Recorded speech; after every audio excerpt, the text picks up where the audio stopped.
الحمد للہ علی کل حال والصلاة والسلام علی صاحب حسنہ و جمال اما بعد اعوذ باللہ من الشیطان الرجیم بسم اللہ الرحمن الرحیم وصلی علیہم ان صلاتک سکن لہم واللہ سمیع علیم آمنت باللہ صدق مولانا العظیم وصدق رسولہ النبی الکریم ان اللہ وملائکتہ یصلون علی النبی یا ایہا الذین آمنوا صلوا علیہ وسلموا تسلیما الصلاۃ والسلام علیک یا سیدی یا رسول اللہ وعلی آلک واصحابک یا سیدی یا حبیب اللہ الصلاۃ والسلام علیک یا سید یا نبی اللہ وعلی آلک واصحابک یا سید یا حبیب اللہ اللہم صلی علی سیدنا مولانا محمد معدن الجود والکرم وآلہ وصحبہ وبارک وسلم۔ تمام تعریفیں اللہ جل مجدہ الکریم کے لیے، ہر قسم کے درود و سلام نبی اکرم نور مجسم شفیع معظم احمد مجتبیٰ جناب حضرت محمد مصطفیٰ صلی اللہ تعالیٰ علیہ وسلم کی ذات والا صفات کے لیے حمد و صلوات کے بعد قرآن مجید فرقان حمید کی سورہ توبہ آیت نمبر 103 اللہ کریم نے فرمایا وصلی علیہم، محبوب صلی اللہ علیہ وسلم آپ اپنے غلاموں کے لیے دعا کیا کریں۔ اے محبوب آپ اپنے غلاموں کے لیے دعا فرمائیں، آپ ان کے لیے اللہ کی بارگاہ میں میری بارگاہ میں عرض کریں۔ رب فرما رہے میری بارگاہ میں عرض کریں ان کے لیے اِنَّا صَلَاتَكَ، بے شک آپ کی دعا۔ کتنی پیاری ترتیب ہے قرآن مجید کی، اور قرآن کے ان لفظوں کا حسن دنیا کے کوئی پھول اور کوئی خوشبو اس کا مقابلہ نہیں کر سکتی۔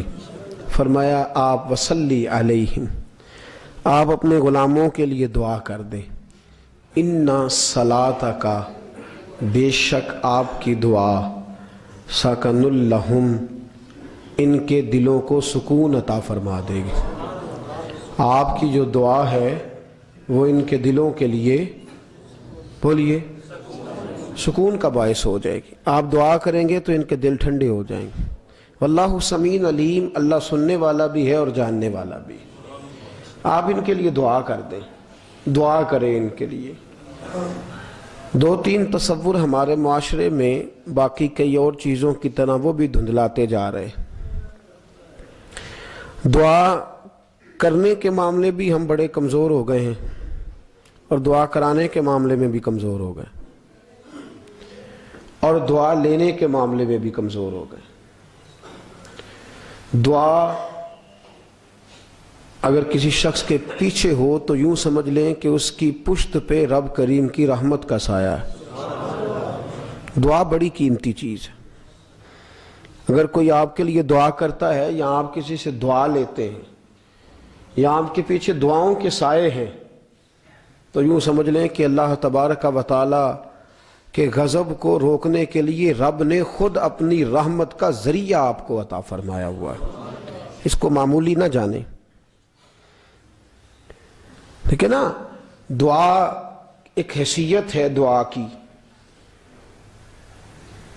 ایک حیثیت ہے، اور اس کا جو انداز ہمیں قرآن و سنت سے ملتا ہے اس کو اگر ہم بنظر غور، اس میں کوئی شک نہیں، میں اس سے اختلاف نہیں کرتا کہ کچھ لوگوں نے اس فیلڈ کے اندر آ کے دعا بھی اب قیمت کے ساتھ ہوتی ہے نا۔ اقبال کہتے ہیں کہ میرے ساتھ ایک پیر صاحب بیٹھے تھے تو ایک شخص نے 50 روپے نذرانہ دے کے کہا حضرت جی میرے اوپر 1000 روپے کا قرضہ ہے تو میرے لیے دعا کر دیں۔ تو پیر صاحب مجھے کہنے لگے کہ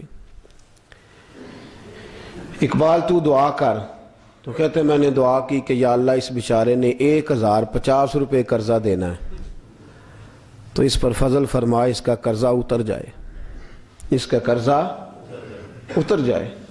تو کہنے لگے یار اس پر تو 1000 تھا، تو نے 50 ساتھ کیوں ملائے؟ تو کہنے لگے جو آپ کو دیے ہیں وہ بھی تو بیچارہ قرضہ ہی اٹھا کے لایا ہوگا نا، اس میں شک نہیں۔ لیکن لوگ یہاں تک بات سناتے ہیں تنقید کرنے کے لیے۔ اقبال نے ایک جملہ بڑھا کے کہا ہے، وہ کہتا ہے اگر 50 لے کے بھی کوئی خالص دعا کر دے تو مہنگی نہیں۔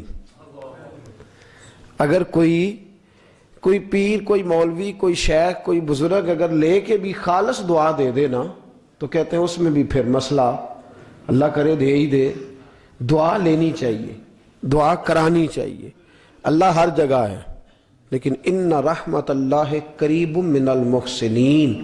رب فرماتے ہیں جو نیک ہوتے ہیں اللہ کی رحمت ان کے قریب ہوتی ہے، اللہ کی رحمت ان کے قریب من المحسنین، نیکی کرنے والوں کے قریب ہوتی ہے۔ تم جب جا کے ان سے کہتے ہو نا، تمہیں رحمت مانگنی پڑتی ہے، کھینچنی پڑتی ہے، لانی پڑتی ہے، رحمت کو متوجہ کرنا ہے تمہارے لیے بھی، تمہیں رحمت کی توجہ کرانی پڑتی ہے۔ لیکن رب کریم کے جو بندے ہوتے ہیں رحمت ان کے قریب رہتی ہے، ان کے ہاتھ اٹھنے کی دیر ہے اللہ رحمت سے بھر دیتا ہے۔ ان رحمت اللہ قریب من المحسنین، یہ میں کوئی آپ کو حدیث نہیں سنا رہا جس پر کو بندہ جرا کرے، یہ قرآن مجید کی آیت ہے اور بڑی معروف آیت ہے، بڑے لوگوں کو زبانی۔ انا رحم، اچھا بڑے عجیب لفظ ہیں اس آیت کے بھی، انا رحمت اللہ، رحمت کس کی ہے اور قریب کس کے؟ نیک بندوں کے۔ ان رحمت اللہ ہے قریب من کہتا ہے میری رحمت میری ہے، پر میں نے ذرا نیکوں کے قریب کر دی ہے میری ہی، لیکن اگر تم نے ڈھونڈنی ہوئی تو کسی اللہ والے کے پاس چلے جانا، وہاں سے تمہیں مل جائے گی۔ ان رحمت اللہ ہے قریب من المحسنین۔ دیکھیں دعا کی ایک حیثیت ہے جی، ہم خود دعا کریں تو اللہ نہیں دیتا، کیوں نہیں دیتا بھائی؟ وہ تو کہتا ہے اجیب الدعوۃ الداعی اذا دعان، تو دعا مانگ میں فوراً ہی تجھے عطا کروں گا۔ لیکن جو حیثیتیں رب کریم نے بیان کر دی ہیں ان حیثیتوں کا انکار ہو سکتا؟ اللہ نے بیان کر دی ہیں کچھ حیثیتیں۔ ایک بندہ بے نمازی ہے، وہ سنت کا پابند بھی نہیں، وہ بعض جرم بھی کرتا ہے، لیکن میرے رسول کریم صلی اللہ تعالی وسلم نے فرمایا تم اس پر ظلم نہ کرنا، وہ خالی مسلمان ہے، اس کے علاوہ کوئی اضافت نہیں، نہ نمازی ہے، نہ حاجی ہے، نہ سخی ہے، کوئی اس کے علاوہ اس میں خوبی نہیں، تم نہ ظلم کرنا۔ حضور کیوں؟ تو میرے حبیب نے فرمایا جب مظلوم دعا کے لیے ہاتھ اٹھاتا ہے نا، مظلوم ہونا شرط ہے، نمازی ہونا شرط، حاجی ہونا شرط، سمجھ آ رہی ہے میری بات کی آپ دوست؟ فرمایا مظلوم جب دعا کے لیے ہاتھ اٹھاتا ہے تو رب فرماتا ہے فرشتوں سے کہ آسمان کے سارے دروازے کھول دو۔ اب یہ مظلوم ہو کے دعا کر رہا ہے، اب اس کی دعا کو فوراً قبول کیا جائے، بندہ وہی ہے لیکن اس کی اب حیثیت، میں اور بات آسان کرتا ہوں، آپ کو اور آسان کر کے سمجھانے کی کوشش کرتا ہوں۔ دیکھیں حضور سید عالم صلی اللہ علیہ وسلم نے فرمایا ماں باپ جب اولاد کے لیے ہاتھ اٹھاتے ہیں تو اللہ خالی واپس نہیں کرتا۔ ماں باپ اس کے لیے تو جی اپنے لیے منگنتے، اللہ دیتا ہے کہ نہیں؟